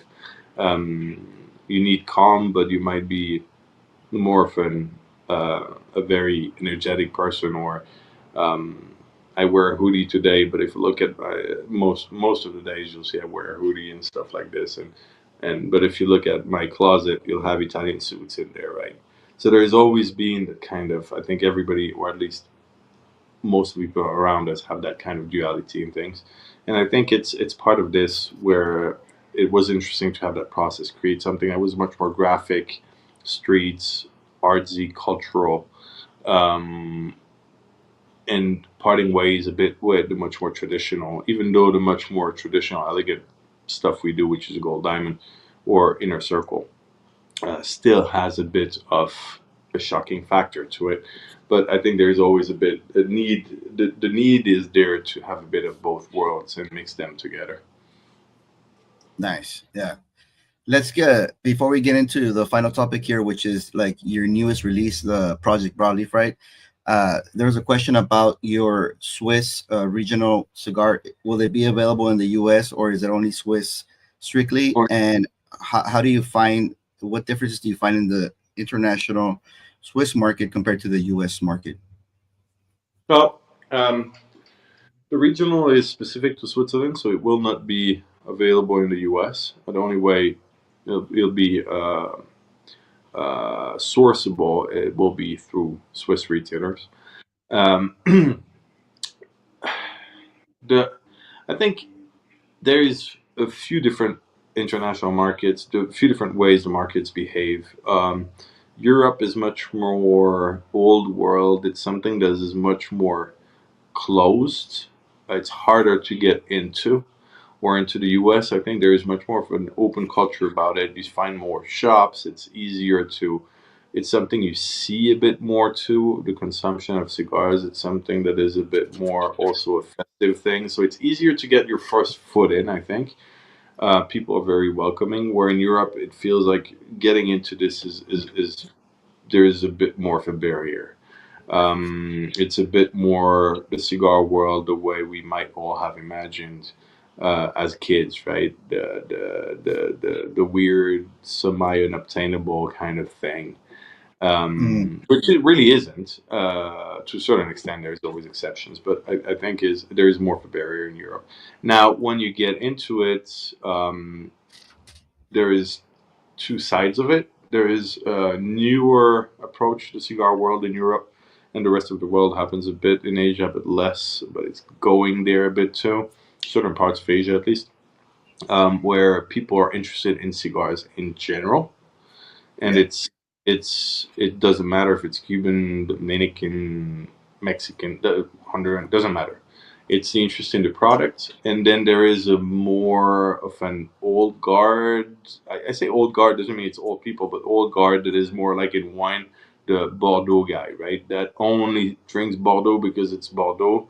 It's an area specific product, and so we have the same thing happening with the cigars, where there is still a very Cuban tradition where some people might call it Cuban snob if you want to make it very simple. It's not, but someone that is really interested exclusively in Cubans because that's what that person sees cigars. That's how this person sees cigars, and it's something that you don't change. Someone is like this, you don't change, right?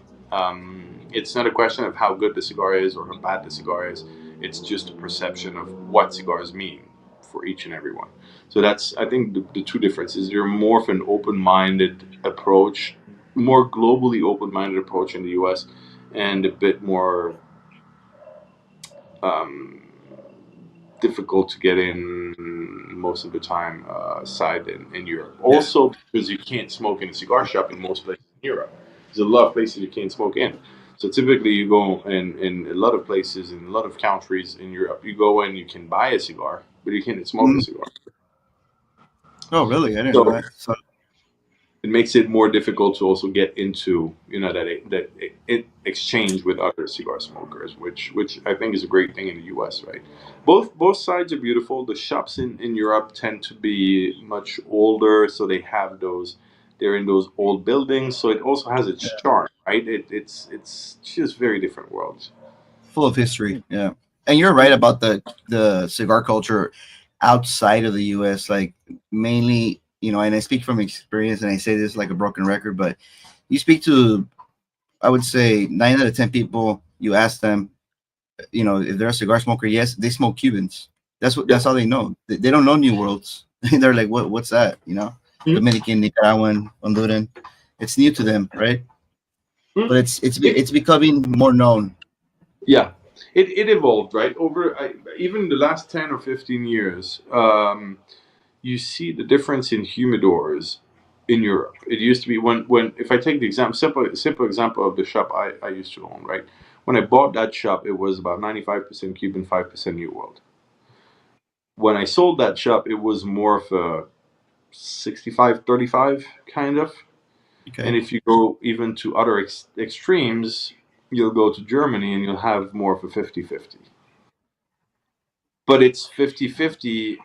It still is a weird balance, right? When you think about it, because you have 50% divided for the whole entire rest of the world and 50% for one country, right? So it still is an unbalance, but it's already a very different approach. And then you have other kind of very specific places like London that are very Cuban specific, but that's because of the type of clientele they have too, right? Mm-hmm. Which is again very different from other places in the UK. So London is a very specific, different island, if you want. So it's evolving, it's changing. But you'll see stuff. I'll give you a simple example. I don't know if you guys are familiar. I think I had one of the most exceptional experiences I've had in the cigar industry last year. I don't know if you guys are familiar with J.J. Fox. Yeah. Beautiful historical shop. It's a shop where there is a Winston Churchill chair. That's where he used to buy his cigars, smoke his cigars. Probably not exclusively, but very, very frequently, right? And so J.J. Fox sells Cavalier. Wow. Congrats. We even did an event in J.J. Fox last year. What an experience. I swear, I'll never forget this. It's one of these times, is this real? Is this really happening? You go in there and you see the logo J.J. Fox and that beautiful shop, and you see they sell the black too. You have the black too in there. This is crazy. But anyways, they will have even a shop like this, which is historically known for Cuban cigars, does have other things, right? You'll find a Rocky in there. You'll find I can't remember every brand they had in there, right? But I know you'll by default I basically know, for example, you find Cavalier. So there is change. There is change, but some places go faster and some take a bit more time.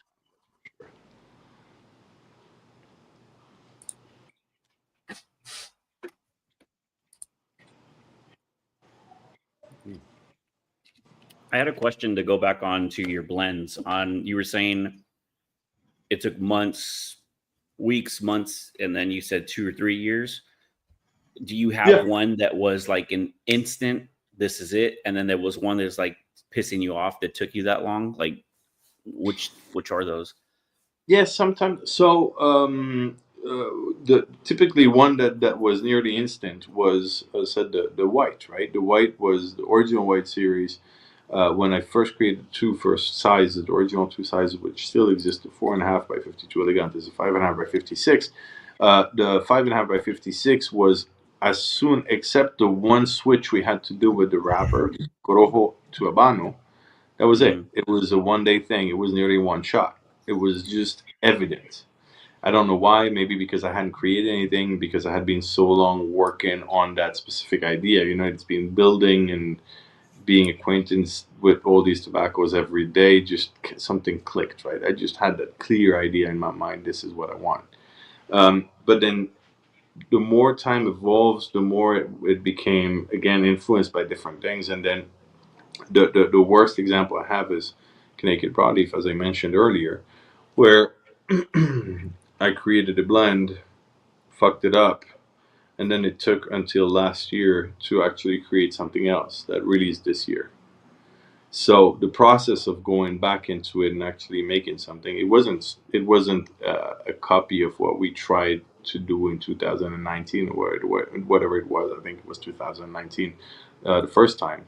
But to be able to work again with that tobacco, and when you start something, sometimes we have lists, and it's worse now that we have the factory. There is Excel sheets with blends all over the fucking place, right? Because you work with so much stuff, you play around, and you end up not using it. But there is stuff that we specifically want to create where you start working with something, it starts going the right way. You know, what we used to do is we start with paper, right? And we write wrapper, blah, blah, blah, binder, blah, blah, blah, fillers, blah, blah, blah, blah. And that's number one. Number two, number three, we do 3, 4 different things at the same time because we have bases we know to work with. And then it just doesn't deliver what you want. It might, sometimes it's a great cigar, but and they end up in those Excel sheets, but you just don't end up using them because it's not what you're looking for, right? You have, it's hard to explain. You have something, or I have something in my mind. I know what direction to take, but I don't have, it's as if it was very clear in my unconscious, but not fully clear in the conscious part of my brain, to give me the walkable way to go from one to the other, one information to the other, right? So I know where I'm going, but I don't know where I'm stopping. And I just don't know how to get to that final, that stop, right? So we try, and then you kind of get burnt out on it, or you just don't find it, and you get more distracted by something else, or just business comes back and you just drop it. And if you don't have the excitement for it, and you just search and search and search, the more you do blends, the more you try to work on that idea, the more it becomes confusing because you're working with small changes, right? You're working with, let's remove a bit of the tobacco. Maybe let's switch one of them, or let's add a quarter of a leaf of another tobacco we haven't used in the thing. But then everything starts, at least to me, to blend together, right? There is no more clear lines between things. So sometimes you just have to drop everything, let it go, keep the idea in your mind, and when you're kind of unconsciously pushed towards it again, go back to it, start again, look at what you did or not, and just go back into it.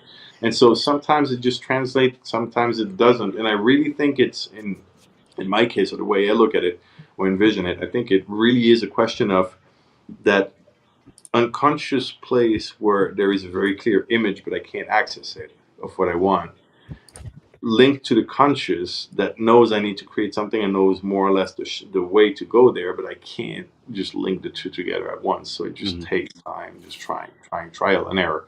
And it's a bit of a luck part, you know. I think it's a mix between art and science. Creating a cigar, some people will go more toward the science part, other people will go more toward the artsy part. I think it's a nice in between science and art, right? You know your tobaccos, you know certain things about each and every one of them, you know what they give you. You want to create something, you just have to make it work. It's like alchemy, right? You want to mix two things and get gold, but you have no idea if it's going to work. You just try. You know it might, because you know what you're working with, but you know you don't have the guarantee it will. And I think that's how I look at it, and that's why sometimes it takes time and sometimes it doesn't. It depends a bit on your luck. Yeah. Right on. Yeah. Solid answer. Nice, bro. So, to wrap it up, tell us about this new Project Broadleaf you got that was just released, I believe, this week or last week.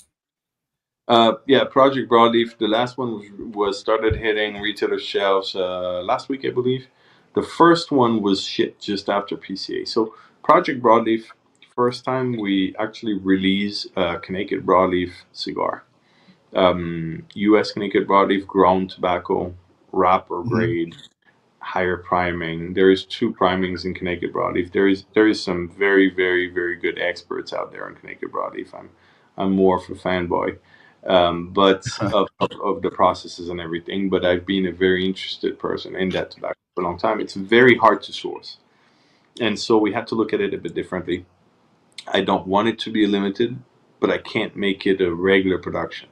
So we consider it a core, but because we have allocation we can buy and not more, it's not like I can go back to the guy and say I need 3 times that next month. It's gonna be like, fuck you. It's you get this and that's here, right? And so it's and we're lucky enough to already get that. That's the thing. And so what happens is we're able to select our tobacco. It's a limited amount. It's wrapper grade. It's tobacco that has been fermented for 2 years. The fermentation process had happened for 2 years in the hands of that other company. Then they put it 1 year in bale, so resting aging. Then when we buy the allocation, we open the bales, put it back in pilon for an extra year plus to get it exactly where we want. So it's 3 years of fermentation plus 1 year in bale, just like cut in different pieces, which is really long, right? When you think about it, just right there, you have 4 years plus the time before. You're probably close to 5 years, 7 months or something like this, at minimum, to be able to use that tobacco. And so in Connecticut Broadleaf, basically, the U.S. has a different way to grow and everything tobacco, but also and specifically to dry it. Where in the U.S. you have that process called stock cut, which means that you cut the plant at the foot and you hang it down upside down, right, to dry it. Which is interesting because not only the soil has an impact on it, but also the way that the tobacco actually dries and the way it really brings all the nutrients and everything left, and every single bit of life left in the stalk actually goes back into the leaves and creates that very unique tobacco, right? And PA Broadleaf is a bit different. Connecticut Broadleaf is different. I mean, they all have their own profiles, of course, but I really wanted to work with Connecticut Broadleaf wrapper. And so what happened is when we bought it early last year, we put it right back in pilon, and we had to figure out something. Again, there were literally the first 2 logical options would have been we make it a limited, which we don't build Cavalier. We do a few limiteds, of course, that we discussed earlier, but Cavalier is not limited. Cavalier, we build Cavalier on core. It's a long-term vision. The ability to repeat is really important. The second option was, well, we make core, 1, 2, 3 sizes, and as long as we have something to sell, we have, and when it's gone, you have to wait until next year, right? Might be an option. And we said, well, we're facing an issue, a challenge. So what do we do? Why don't we look at it differently? And we came up with an idea of creating that concept around Connecticut Broadleaf, where we do 4 drops a year that repeat every 12 months. So the first one is called the Skywalker. That's the one that dropped in 50 count cabs at PCA. So in April, March, I think it landed on retail shelves in March. The second one is the Boar Tamer, which is one that just landed now, 10 count bundles, different size.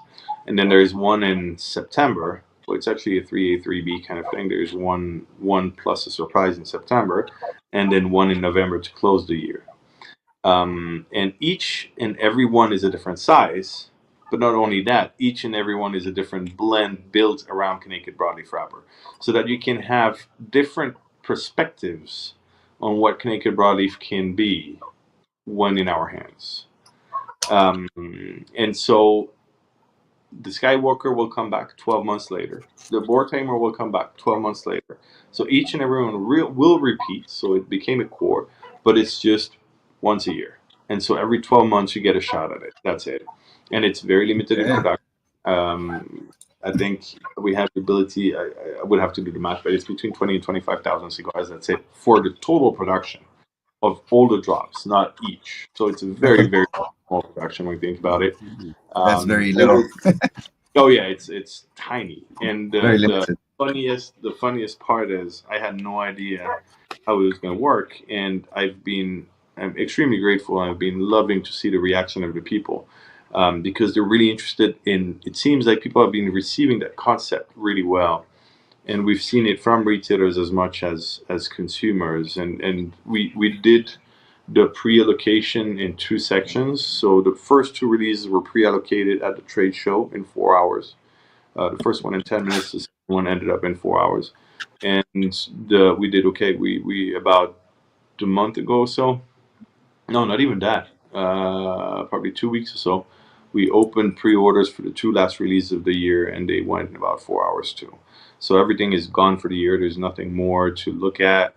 It's all oversold actually, and so now it was a very that's what I love about the cigar industry. Is people got passionate when we got in touch with the guys. They got our retailers got passionate about it. They're like, oh shit, Oh, this yeah. is something interesting, and that kind of revives the love of cigars, right? That's when you realize, okay, I'm not doing this for anything, for nothing. Where I'm doing this because it's creating some kind of emotion for the people, not only for me, right? And so it was a great concept. So it's Connecticut broadleaf wrapper, grown in the U.S., 4 different drops. Every year you can expect Skywalker around April, May. April, May. The Boar Tamer. So the Boar Tamer is the one that just dropped now, which is a 5 1/4 by 52. This is going to be around June, July every year. Then the other ones we can't say the names yet, but it's going to be September and November every year. So if you like Connecticut broadleaf, it's something I'd highly recommend. It's a cool experience, and then you can go through them if you find them, and figure out what you like, why you like it. The details on the blends are out there. The details of the blends are at our retailers, are on our website. We don't hide anything so that you can actually explore and understand which one you like most, why you like it the most, and not only because of the size, but because around it. Awesome. Right on. So I think we're a little bit past our time. Thank you for being on a little longer than the hour and a half we talked about. But I think at this point we're good to end the show. Sebastien, thank you so much for joining us. This is a pleasure. I know we have a lot more to talk about, so hopefully we'll have you back on the show later on. Yeah, with pleasure. Yeah, that way we can maybe smoke any of the newer blends and see what we get out of them. But Awesome. with that in mind, I think we're gonna go ahead and end it here, guys. Thank you guys for watching. Don't forget to hit the like and follow Sebastien Cavalier Cigars on the social medias, and yeah, And the whole team, man, he's got like 5 or 6 different Yeah, we have people too many. on. Oh, yeah. Everybody, Yeah. but Dude, I typed Cavalier. my team, I can't find it. Dude, when I uploaded the story today, I typed Cavalier and like a whole list, the whole entourage came up. I was like, damn, this guy is like. Follow everybody. But yeah, man. Yes. Yeah, man. Thank you very much for coming on, chat. Thank you guys for tuning in, and we'll catch you guys on the next episode. Thanks, Sebastien. Thanks, chat. Thank you guys for having me. Have a great night. For sure.